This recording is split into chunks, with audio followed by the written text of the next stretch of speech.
A opinión. A opinión, hoxe en día, é unha desobediencia. É curioso porque en España hai unha lei que di que temos liberdade de expresión. É dicir, eu podo dicir na rede, na prensa, podo dicir o que eu queira e podo dar a miña opinión. Pero existe esta autocensura. De algún xeito, unhas persoas estamos actuando de censoras das outras. E isto, eu vivino, onde se me tentou calar. Pois iso, ca exclusión, que isto expliqueino así a un modo moi fondo, pero tamén con eses ataques, sabes? Eses ataques que precisamente non son opinión. Eu podo opinar, expresar, eu opino, porque podo opinar, que todas as opinións son válidas e se deben expresar. Incluso que despois sexa unha opinión que diste, a ver, non. Eu poderei confrontar a túa opinión e iso é liberdade. Se hai liberdade de expresión, é precisamente pois unha forma de liberdade. É que xa o di a palabra. Daquela, opinar, ao final, é desobedecer ao resto. Eu creo que temos que desobedecer. Eu creo nesta desobediencia. Creo e, ademais, decidín que a exerzo. Precisamente, a min, a lei ampárame en que eu podo expresar o que penso, eu podo expresar o meu pensamento e xusto, hoxe temos as redes sociais e poñelo aí. E a outra censura, a censura que facemos entre nós, eso é o que eu desobedezo. É un pouco curioso que teña que desobedecer ás outras persoas amparándome nunha lei. É un pouco raro, non? Ou non, non o sei. Pero sí, desobediencia. A desobediencia é liberdade. A liberdade é incómoda. A liberdade non é, mira que ben estou, sou libre. Non. É incómoda. É máis nunha sociedade de autoescravitude, de autocensura, non? Onde eu non só me censuro, senón que exerzo de censora co resto. Case dende o exemplo. Mírame a min que eu non o digo, vale, pois a min dáme igual. Ti non queres ser libre, non sexas libre, eu vou non ser. E opinarei cousas que só faltaría, que opine cousas cas que todo o mundo estea de acordo. Isto non vai pasar nunca no mundo. E opinarei cousas nas que ao mellor non teño razón. E eu digo, podemos opinar sen ter razón. Podemos expresarnos e estar erradas. E non pasa nada. Pero eu xa o expresei. E ti agora podes dicirme, Patiño, estás errada. E argumentar,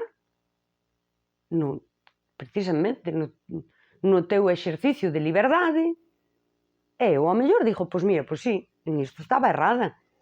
E non pasa nada, É máis, é moi san, é parte da liberdade. A liberdade de errar, de estar equivocada e poder mudar, porque precisamente tamén son libre de poder mudar. Pero a liberdade é incómoda, claro, é incómoda, porque, por exemplo, pois teño que facer o exercicio e dicir, pois mira, pois non tiña razón.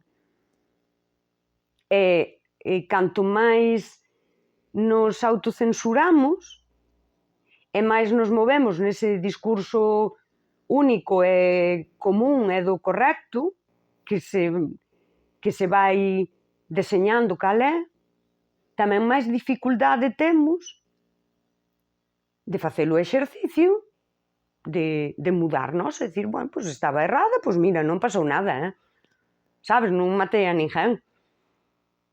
E isto non se está facendo. Non é unha sociedade libre. Bueno, é incómodo, vale, é incómodo. Pero a min tamén me incomoda moito, a min, persoalmente, interiormente, a falta de liberdade. Erich Fromm ten este famoso ensaio que eu creo que todo mundo debe ler, que é O medo á liberdade. E se hai medo á liberdade é porque a liberdade é incómoda. E a liberdade tamén te obriga a ser responsable. Precisamente, eu exprésome, opino, e logo teño que ser responsable diso. E aí entra a veces o recoñecer, pois mira, aquí estaba errada. Ou mira, eu opino todo isto, que o explico eu sempre, e son os meus ideais. Eu sei que o 100% dos meus ideais non van funcionar en sociedade. Está moi ben que non funcionen, porque precisamente hai outras persoas que opinan diferente e que teñen outras necesidades que eu non teño. E o individualismo, por un lado, ten este eu, o que eu queira, sí? E por outro lado, ten a falta de liberdade. É algo que nos leva moito a non avanzar. Porque ou collemos o 100% do que eu digo, ou, sabes, esa sociedade inmadura, infantil, sabes? Pois daquela racho todo, porque se non é exactamente como eu digo, racho todo. E aí tampouco non hai avance. Non hai avance social e non hai avance persoal. Isto nas relacións persoais velo. Porque todo ten que ser así, así como eu digo. Ai, non, vale, pois xa está. Que parece que é o que eu digo moitas veces. Non? Cando digo, bueno, pois xa está. Porque claro, ás veces o choque é así. Pero non. En sociedade vese tamén. Que non colles todo o meu. E isto é un perigo, porque ti ves aos partidos políticos falando de fascismo, desde ideas totalitarias, de todo isto ten que ser así. Isto vímolo moi ben con Irene Montero e as súas teimas cas súas leis, como se fose a cousa máis importante que ten que facer no mundo é sacar esta lei que teña ata a última coma e o último punto, tal como eu digo, ou enfádome, non respiro e... Pois isto é moi representativo da sociedade. E temos que desobedecer. E temos que dicir, pois ti sí, pero eu opino. E temos que dicir, estás falando de fascismo e queres ti vir con políticas totalitarias que representan o fascismo. O fascismo non é nin de dereitas nin de esquerdas. É unha forma de exercer o nacionalismo. Desde ideas totalitarias. Estámoslo vendo e debémoslo dicir. Eu quero dicilo. Non é delito dicir isto. E calalo é un perigo.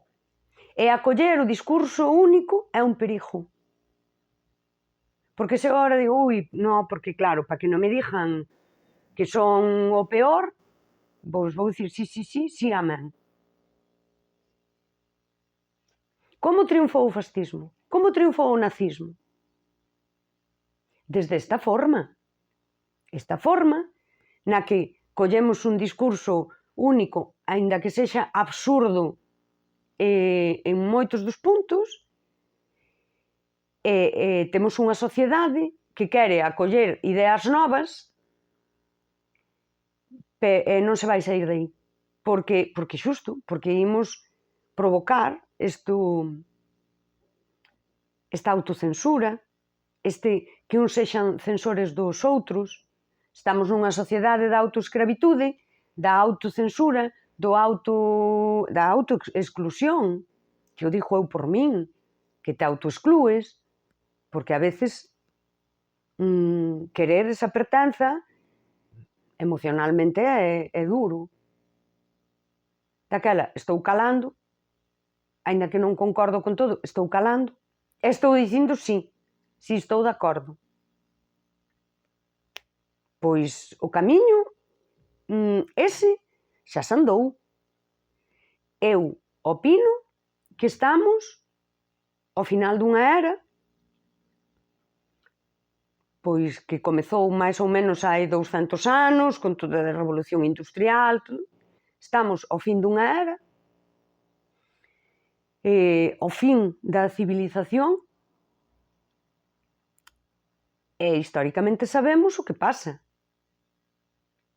Guerras, ¿sí? Crises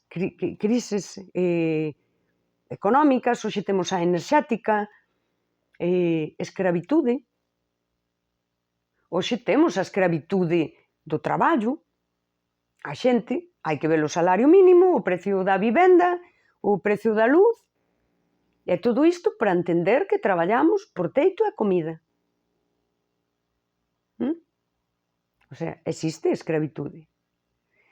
E logo, outro tipo de escravitudes, a escravitude dos autocoidados, dos activismos.